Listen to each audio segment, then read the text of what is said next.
Hello, my YouTube family. And I'm back once again after a whole month, but this time with a very special episode. Firstly, a very happy Hanuman Jayanti to all of you and your loved ones. And this episode is dedicated to Hanuman Ji, who's not just been my protector, but my guide as well. So here's this episode as an ode to him on his birthday.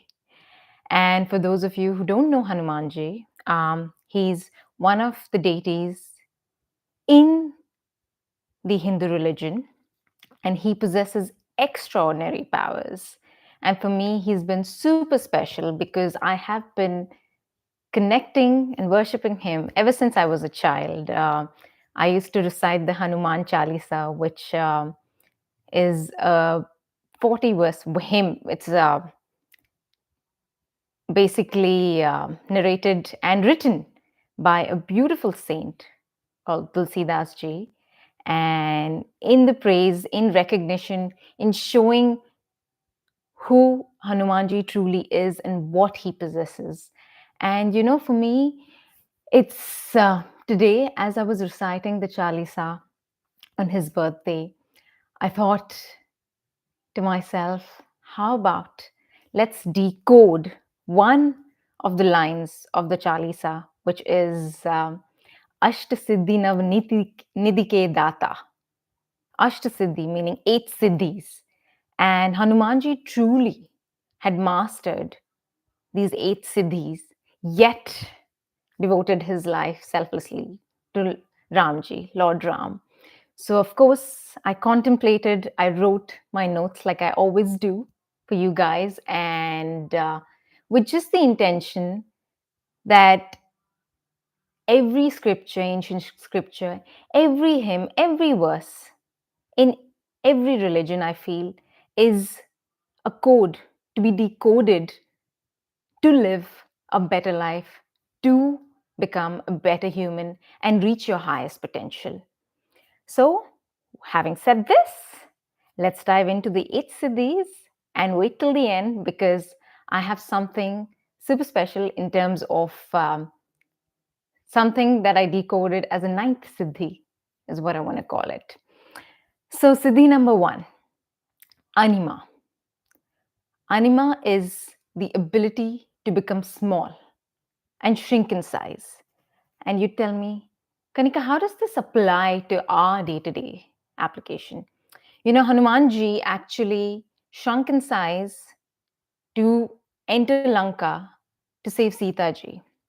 It's a part of the whole history of Ramayana. If someone wants to go and dive deep into it, it's Ramayana. And he shrunk small and entered Lanka. But how does this apply to our modern life? You see, Anima teaches us to be humble in life, to witness our accolades, all the achievements we've got, but never boast about them or become so huge that the ego within us consumes us. You see, when we navigate through life and in this modern day, when it becomes so difficult with having to just keep on proving yourself, and it's become the I world where, oh, see my accolades, see this achievements, this is what I've done, this is what I've done. How about we come down back to basics, to be humble, and go ahead today, interact with humility. Instead of dominating conversations, practice listening to the other person, fully expressing themselves, acknowledge them, and appreciate their contributions. You see, when you come from the space of humility and kindness, you really enter the essence of who you are, because now you're paving way for love within your life. Which brings me to Siddhi number two, which is Mahima. Now, Mahima is the opposite of Anima. It's basically becoming large, like expanding your body to a limitless size, right? But what's the decode here? You see, life presents us limitless opportunities, yet we're so scared of living out our dream life. So today, I want to invite you to practice Mahima by setting ambitious yet achievable goals. Stretch your limits. The world is your oyster, guys. How about go for now? Take a piece of paper while you're listening to this, or if you're driving, don't do that. But set a new goal to learn something new. Or is there like a passion project of yours that you're dying to start, but you haven't started? Take a moment, write it down, and write just one action that you'll take towards manifesting it. You see, when we embrace these new opportunities and these things that drive us from within, it's not only a learning opportunity, but we grow so much. Today, I embodied Mahima through actually having my first YouTube live. It was a bit uncomfortable because I'm like, oh my God, I'm going all out, just going to speak up, and there'll be no edits, nothing. And it's just raw, unfiltered conversations with you. But this is how I embraced. Because when you take those bold steps, right, within yourself, you instill so much of confidence and you also boost your self worth. I can promise you that. So write down something or write down all your goals that you really want from the bottom of your heart to come into fruition in your lifetime. And mind you, it's the full moon today on his birthday. And full moon has this beautiful magnetizing energy with it. We're made up of majority of water, right? And the moon affects water. So just imagine when you're in the space of crafting a beautiful future, writing down all your goals, there is this beautiful secret code of the moon magnetizing this and bringing you what you truly desire. Which brings me to the third siddhi, which is Garima. Garima is the ability to become heavy. And you know, you think heavy, okay, how do we translate this practically in our lives? But you see, the ability to become heavy is to tap. It's a symbolism, it is to tap into that inner strength and that resilience that is within all of us. Sometimes life really throws curveballs and you feel really overwhelmed. But never forget, you have the inner potential, just like how Hanumanji felt. He was standing and he had to cross this immense amount of ocean to reach Sitaji. And he felt really overwhelmed at that time, as they say. But then, knowing his devotion and his promise to Lord Ram, he tapped into that inner strength and resilience and crossed that ocean. There's a solution to everything, and you are immensely resourceful. So, whenever you feel life is bogging you down, just take a couple of minutes, close your eyes, take a few deep breaths, visualize yourself just being grounded, and repeat this affirmation to yourself. I'm at the right place at the right time, having all the tools and the resources within me to counter anything that comes across the day and in my life.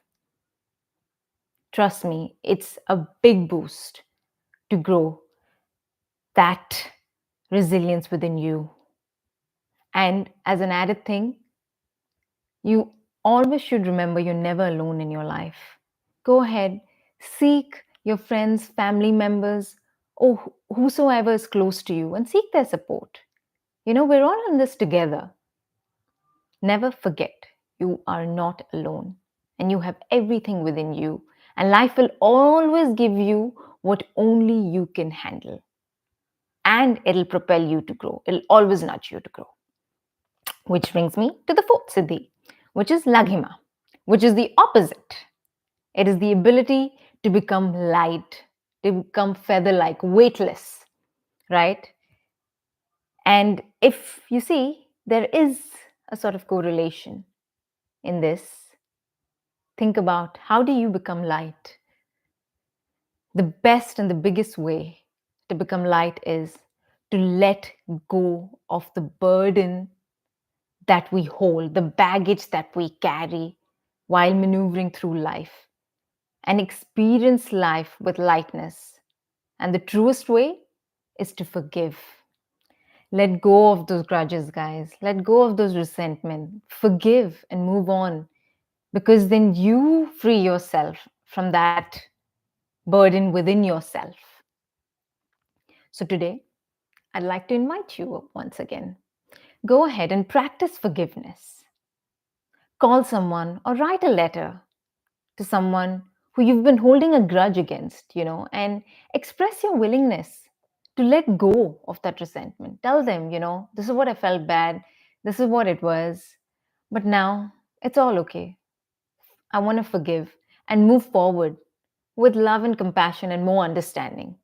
I'm guaranteeing you the other person's going to appreciate this so much more, because inherently we all are good people and base our life on love. So, why do we hold on to so many things that bog us down, right? Practice forgiveness. Just take this couple of minutes and experience freedom, mental freedom, and emotional freedom, more so ever.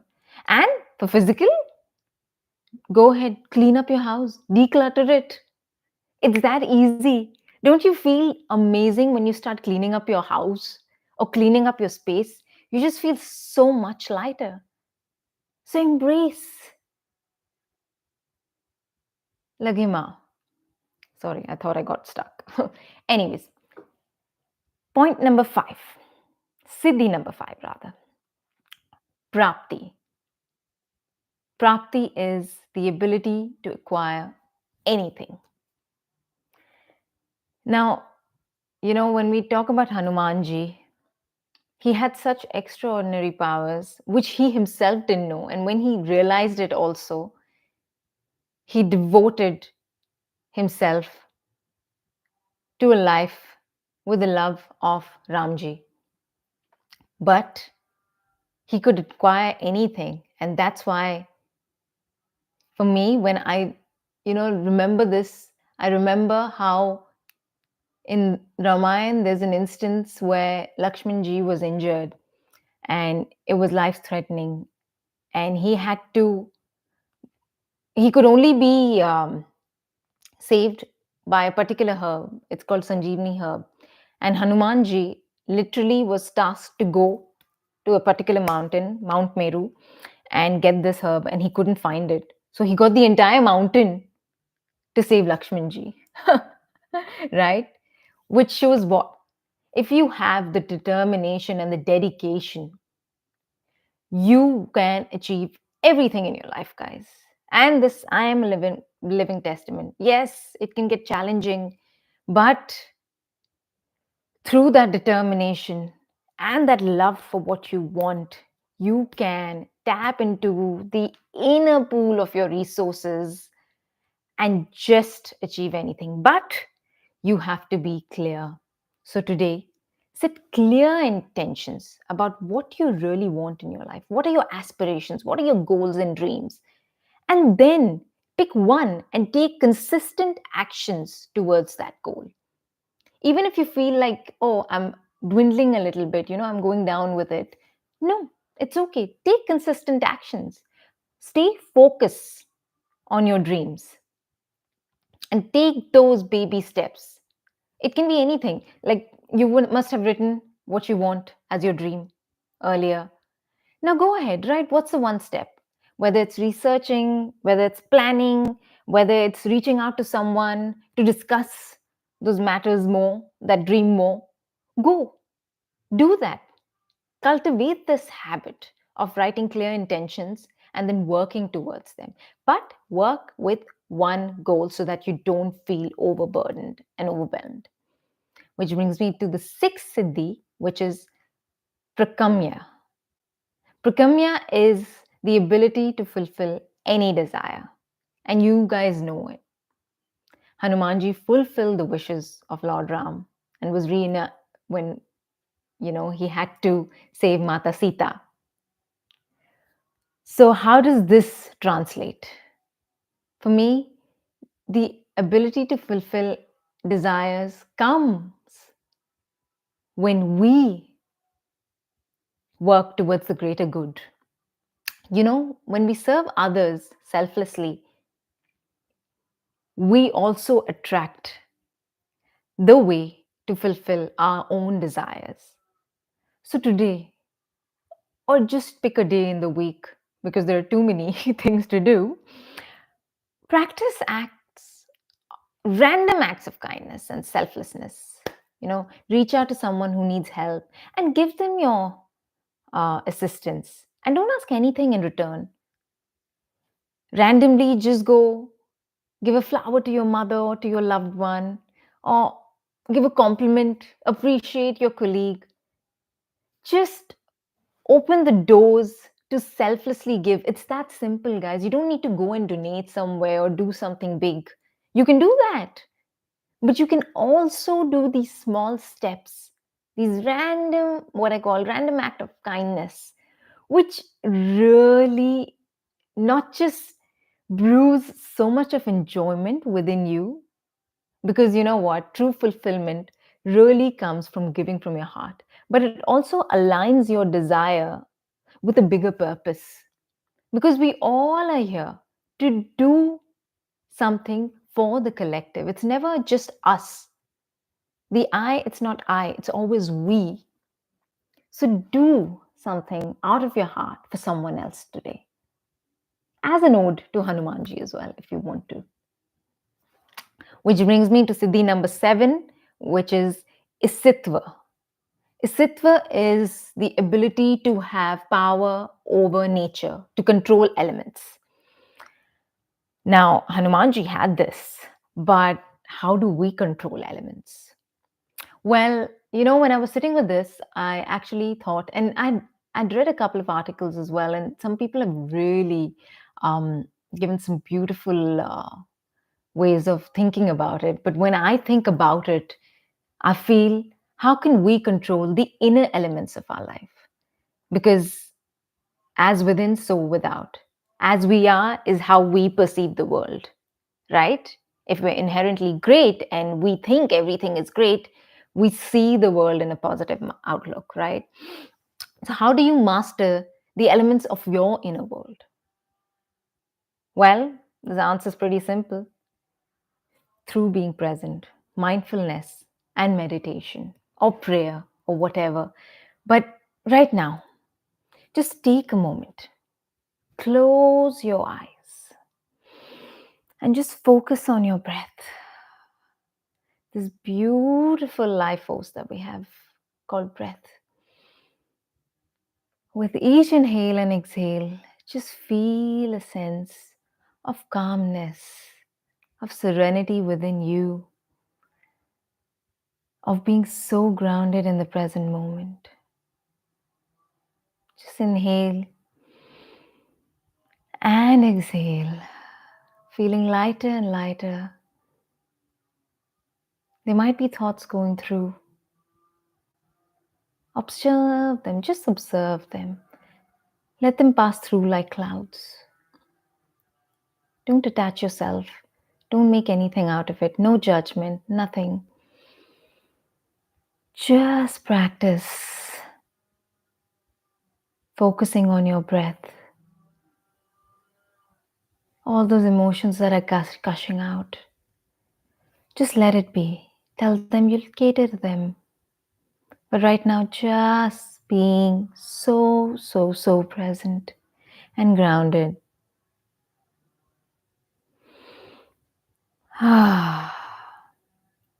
This is how you develop emotional intelligence. You can open your eyes. But just being so present and taking these intermittent pauses during the day, you can really hone your emotional intelligence and have control over your inner element, your inner world. And finally, number 8, which is Vasitva. Vasitva is the ability to subjugate, to surrender, and master oneself. Now, you might have heard me repeatedly tell that Hanuman Ji knew how powerful he was, knew how much he had within himself, but he subdued, he surrendered completely, let go of all his ego and surrendered to serve Lord Ram selflessly throughout his entire life, which shows that we could be really bogged down nowadays with external stimulation and the ego just running high in our minds. But when we surrender and truly come into the space of the heart, we can master ourselves. And how do we do this? Through self discipline, guys, and through self awareness. Because if you're not aware of something, how will you pay attention to it, right? So, best way to achieve mastery over your ego is to cultivate self awareness. And this is my challenge to you. Throughout the day, pick any day, right? Observe your thoughts, your emotions, your reactions without any judgments, and see which ones are ego driven, you know, which ones are like, oh, I need this, or I need that, and this and that.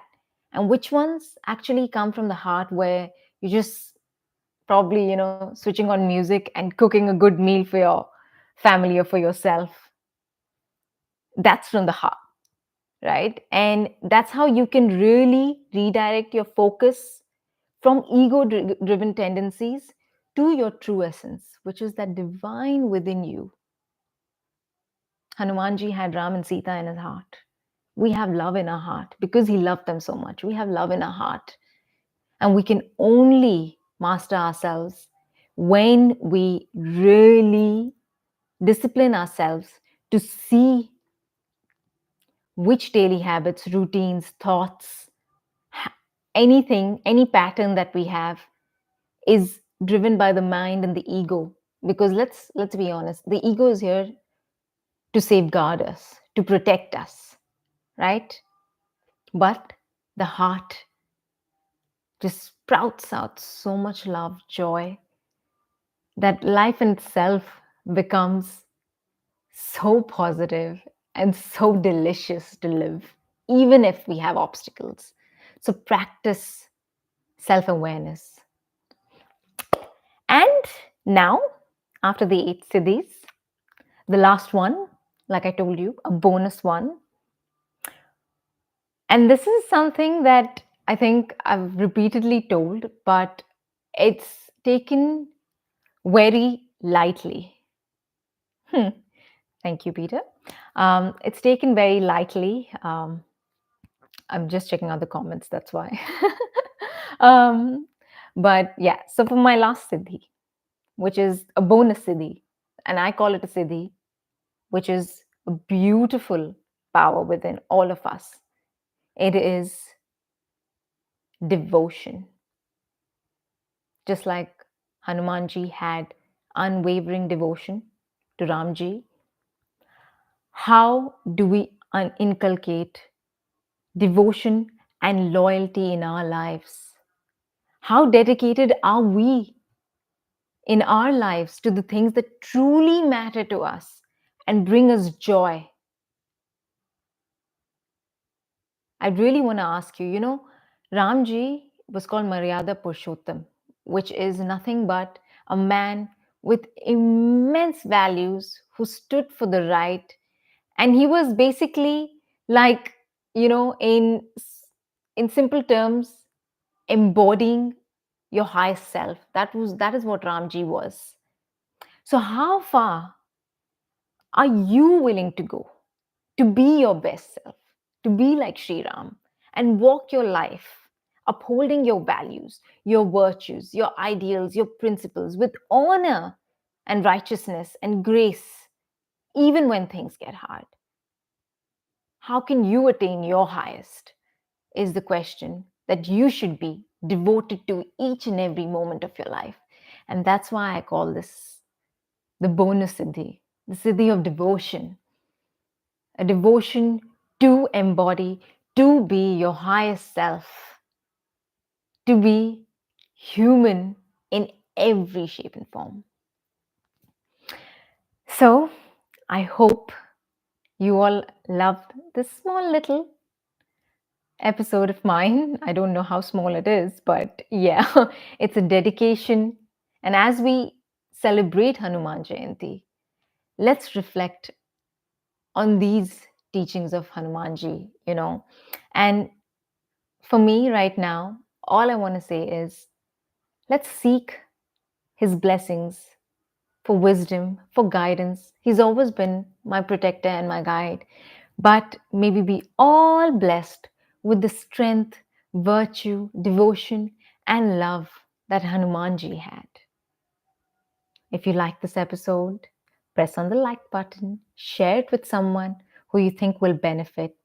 Until next time, Jai Hanuman, Jai Shri Ram.